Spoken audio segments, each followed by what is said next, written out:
Bonjour frères et sœurs et merci de votre fidélité. Ce centurion romain qui a autorité sur de nombreux soldats se soumet pourtant à l'autorité de Jésus.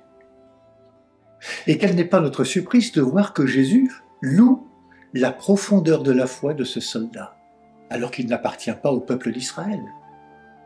Cette situation illustre magnifiquement la finale de l'Évangile.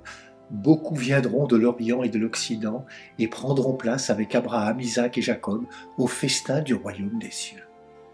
Cet étranger, ayant manifesté sa confiance dans l'autorité de Jésus, en est un parfait exemple.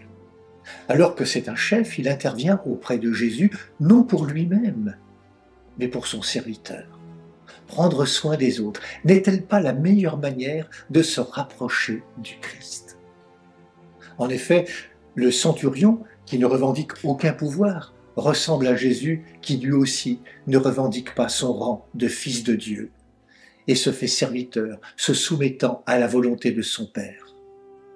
Ce centurion ne s'est pas trompé d'interlocuteur.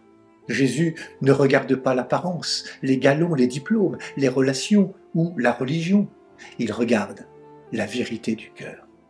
Il répond aux demandes vraies, sincères, aux souffrances exprimées qui émanent du cœur de l'homme. Il est le Dieu du cœur humain. Ni le centurion, ni Jésus sont dans la toute-puissance. Ils sont dans l'humilité. Croyons-le, l'humilité ne nous diminue pas, bien au contraire. Elle révèle notre divinité.